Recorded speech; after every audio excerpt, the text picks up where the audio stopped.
situation, getting yourself to 3rd and 7. I love this play call, Laura. Sprint out left. Usually a team will run the football there. No, they trust their quarterback, they trust their offensive line, and they trust Tyreek Hill to get exactly where he needs to, get the depth for a first down, make the catch. Game over. Game-sealing first down there. Chiefs win 27-24. And Marcus, everyone's going to try to point to the Bucs defense, how they could have defended better, right? But that's not where your attention is. Why is that? Nah, because, Els, listen, if you give up 27 points to the Kansas City Chiefs, with everything that we've talked about that the Tampa Bay Buccaneers have at their disposal offensively, you're supposed to have a shot at winning that game. And look, we all know what happened the first half, and we saw Tyreek Hill, and I was scratching my brain trying to figure out what the hell is Todd Bowles doing. Get somebody over there. Call the police, please. He needs help, and he still wouldn't do it. But they got that fixed for all intents and purposes as this game went along. And they determined that he wasn't going to be the one to beat him. And then you end up with a 27-point game that you held Patrick Mahomes to. Now, I'll say this, all right? This is the new NFL. When you're playing the Kansas City Chiefs and you have Tom Brady, Mike Evans, an offensive line, Rojo in the backfield, you got Antonio Brown, Gronkowski, and you say they're going to score 27 points, we need y'all to get 30 against this defense. That's really feasible. That's something that you would think that you would have the opportunity to do. Because holding the Kansas City Chiefs to 27 points is as hard as holding anybody to 40, right? So, look, that is the point for me. We could talk defense, and yes, Bowles made his mistakes. The cornerbacks gave up some things that we were anticipating that they would give up. But the bottom line is this. They held the Kansas City Chiefs to 27 points, and it took Tom Brady, Bruce Arians, and Brian Leftwich too much time to get going offensively to make this a game throughout the duration of the game. Yeah, we've made no secret how we felt about the Bucs offense on this show. And Dan, I want you to take a listen to what Bruce Arians said today. He was asked about the use of motion or lack thereof in the Bucs offense. We've done it in the past, and we did it for years. I never see a lot of quarterbacks. You know, Peyton Manning never wanted anybody in motion.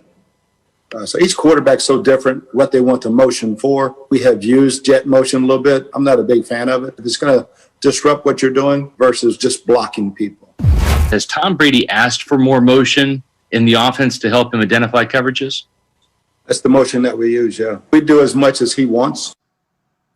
Here's my thing with the comments from Bruce Arians. One thing is unlike the other. Like, Bruce has never used a ton of motion. It's never been a staple of his offense. And right now, the Buccaneers don't use a lot of motion. Tom Brady has always used a ton of motion. 3rd most in the NFL over the last 5 years. And the Bucs don't use a ton of motion. So you tell me who's winning here. You mean to tell me that Tom Brady at 43 years old decided I want to go to a place and do things that I've never done before when it comes to scheme? I want nothing more than to play stagnant football where I just get my head beat in. No, I've had a ton of success using motion. I don't want to use it anymore. I've had a ton of success using play action. I don't want to use it anymore. I've had a ton of success owning the line of scrimmage. I don't want to do it anymore. That's my struggle with listening to those comments. Look, I understand why we're criticizing the Bucs offense. We've been doing it all year. I share some of the frustrations with the play calling, the lack of play action, the inexplicable use of Leonard Fournette.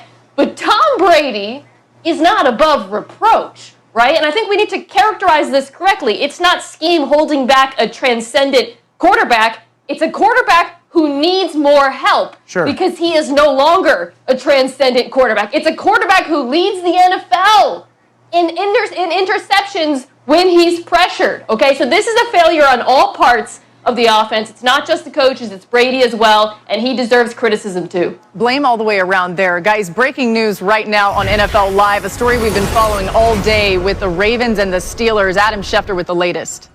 Well, Laura, we talked about the last segment, the fact that this game could be postponed again, and that's exactly what just happened moments ago. The NFL has postponed the Ravens-Steelers game that was supposed to be tomorrow night to Wednesday night. This is the 3rd postponement. So a game that was supposed to be played on Thanksgiving night now will be played 6-7 days later in Pittsburgh. There's not a time yet set for the kickoff of this game. There's not a network, I think, selected for this game yet. I don't know whether NBC will or won't be doing this game, but we know that the game currently now is being rescheduled to Wednesday, which will put pressure on Week 13 when Washington plays at Pittsburgh, when the Ravens are supposed to host the Cowboys. Those teams will have short weeks to get ready for their next week.